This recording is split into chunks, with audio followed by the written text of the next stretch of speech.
மணிகளுக்கு தொடர்கிறது. அழுக்கு சட்டை போட்டுட்டு துரு பிடிச்ச பஸ்ல நம்ம பள்ளிக்கூடத்துக்கு போனோம். நான் தான் அப்படித்தான் படித்தேன். எனக்கு பஸ் ஏது நடந்து தான் போனோம். செருப்பு இல்லாம நடந்து போய் படிச்சேன். நான் உங்க காலத்துல அப்படின்னா கிராமத்தில் உள்ள பையன் வந்து அழுக்கு சட்டையும் இஸ்திரி போடாத சட்டை அழுக்கா இருக்கும்.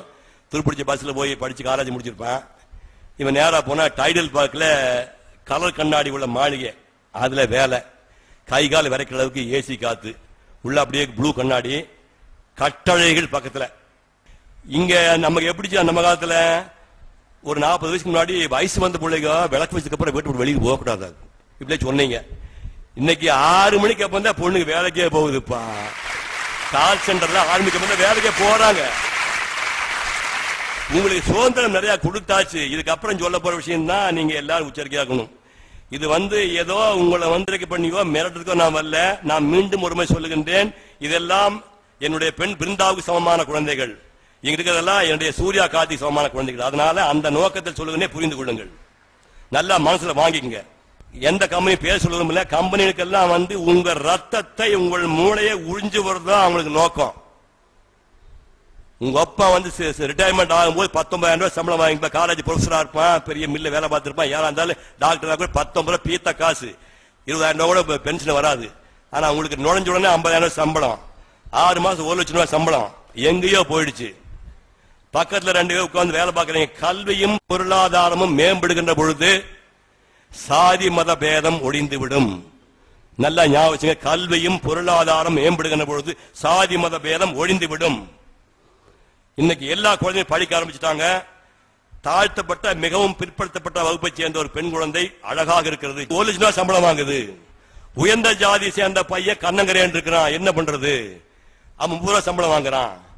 இந்த உயர்ந்த ஜாதி அந்த பெண்ணை இருக்கிறது, அந்த பெண்ணுடைய அழகும் சம்பளமும் இவனை இருக்கிறது. 2 பேரும் காதலிக்கிறார். நன்றாக காதலிங்கள், நானே சப்போர்ட் பண்றேன். ஆனால் தோலை காதலிக்காதீர்கள், உள்ளத்தை காதலிங்கள். தோல் எப்படி ஒரு நாளைக்கு சுருக்கு விழுந்து சலிப்பு தட்டி, உள்ளத்தை காதலி. காதலிக்கிறது முடிவு பண்ணிட்டீங்க, உங்க அம்மா அப்பாவுக்கு சொல்லாம செய்யாதீர்கள். நான் எல்லாம் அனுபவித்து சொல்லுகின்றேன். பக்கத்துல திரும்பி படுக்க முடியாம பட்டினி சாதம் சாப்பிட்டு உங்களால உருவாக்கி பெற்றவங்க உங்க தாய்.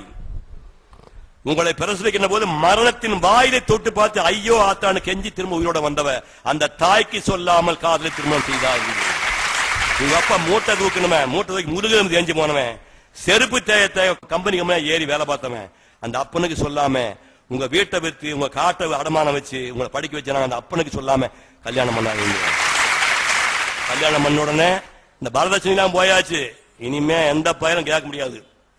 இத சம்பளமா வாங்குறாங்களா, அப்புறம் இந்த வரதட்சணை தனியா. கல்யாணம் பண்ணும் போது தெளிவா சொல்லிடுங்க. பொட்ட பிள்ளைங்க சொல்றேன், நீ 1 லட்சம் ரூபாய் சம்பளம் வாங்கினா 10,000 ரூபாய் 15,000 ரூபாய் எங்க அம்மா அப்பாவுக்கு கொடுப்பேன். முதல்ல பேசும்போது சொல்லிடணும், என் சம்பளத்துல 15,000 ரூபாய் எங்க அப்பா கொடுப்பேன், இஷ்டமா கல்யாணம் பண்றேன் முதலே சொல்லு, அப்புறம் சொல்லாத.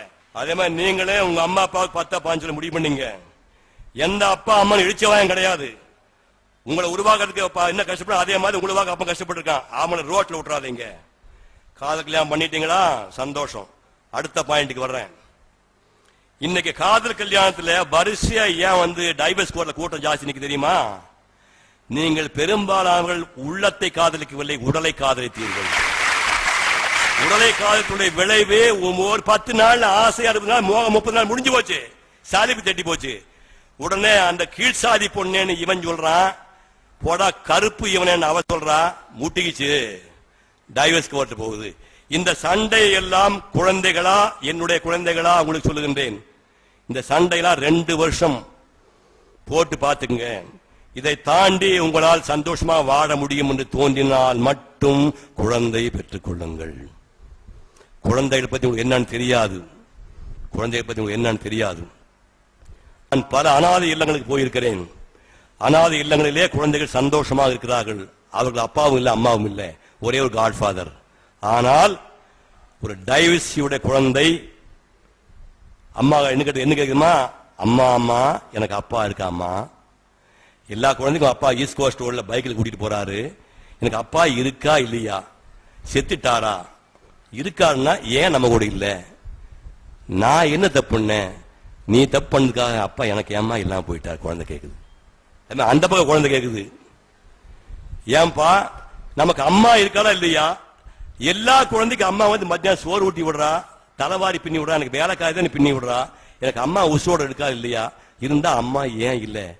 உங்களுடைய குழந்தைகள் நரகத்தை உருவாக்கி விடாது. கண்ணுகளா கையெடுத்து கும்பிட்டு கேட்டுக்கிறேன், கையெடுத்து கும்பிட்டு கேட்டுக்கிறேன். ரத்த கண்ணீர் படி சொல்றேன்.